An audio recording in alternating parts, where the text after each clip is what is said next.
السلام علیکم ساتھیو۔ ایک ببر شیر بچے کو کھانے کیوں آیا اور ایسا کون سا راز اس نے بتایا، سن کر چونک جائیں گے۔ ایسا شاندار حیران کرنے والا واقعہ آپ نے اب تک نہیں سنا ہوگا۔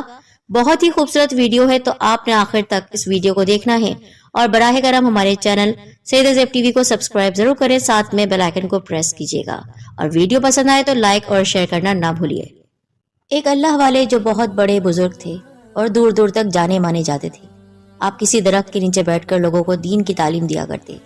آپ کے علم اور اچھے عمل کی وجہ سے لوگ بہت عزت کرتے تھے اور آپ کی محبت میں دور کا سفر کر کے بھی آپ کے پاس آ کر اسلام سیکھتے۔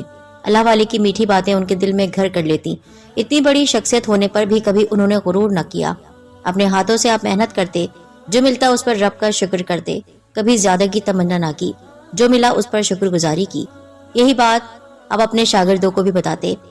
اللہ کی مرضی پر راضی رہنے والے حضرت سب کے دل کی بات کو سنتے اور سمجھتے تھے۔ جو آپ کو مانتے تھے وہ آپ کی بہت عزت کرتے تھے، اور جن کو اسلام کے بارے میں کچھ نہیں پتا تھا ان تک ہر ممکن کوشش کرتے کہ دین کا یہ پیغام پہنچے۔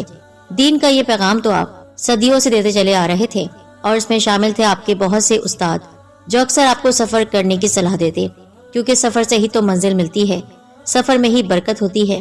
اپنی عمر کے 70-80 سال گزارنے کے بعد بہت کم ہی ایسی جگہ تھی جہاں آپ تشریف نہ لے گئے ہوں، پر اب بھی کچھ انوکھا ہونا باقی تھا۔ ایک دن آپ تسبیح پڑھ رہے تھے کہ ہلکی سی نیند آ گئی۔ اس میں آپ نے ایک عجیب خواب دیکھا جس میں آپ کو کچھ اشارہ دیا جا رہا تھا کہ جیسے کہیں کسی کو آپ کی ضرورت ہے۔ جب آپ کے شاگرد آپ کے پاس آ کر بیٹھے تو آپ سامان باندھ رہے تھے۔ انہوں نے کہا، آپ کہیں جا رہے ہیں؟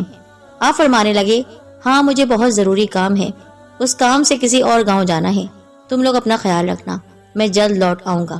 یہ کہہ کر آپ سفر کرنے لگے۔ یہ سفر بہت دور کا تھا۔ اللہ کو اپنے دل میں بسائے اللہ عز و جل کی بنائی ہوئی دنیا کی آپ خوبصورتی دیکھتے ہوئے چلے جا رہے تھے کہ ایک گاؤں نظر آیا۔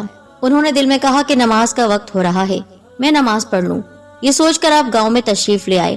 اس گاؤں کے چاروں طرف ایک بہت گھنا سا جنگل تھا، اس سے گزر کر آپ اس گاؤں میں آئے تھے۔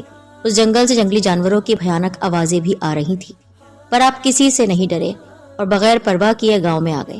دوپہر کا وقت تھا، سب عورتیں گھروں میں تھیں اور مرد کھیتوں میں کام کرنے گئے ہوئے تھے۔ اب اجازت لینے کی ضرورت تو تھی نہیں، کیونکہ وہاں پر کوئی بھی تھا نہیں۔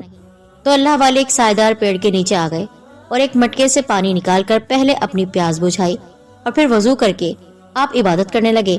آپ آس پاس سے بے خبر تھے کہ لوگ اپنے کھیتوں سے کھانا کھانے کے لیے اپنے گاؤں لوٹے تھے۔ انہوں نے دیکھا ایک اجنبی بزرگ عجیب انداز میں کچھ کیے جا رہے ہیں۔ اس گاؤں میں رہنے والے دین اسلام کو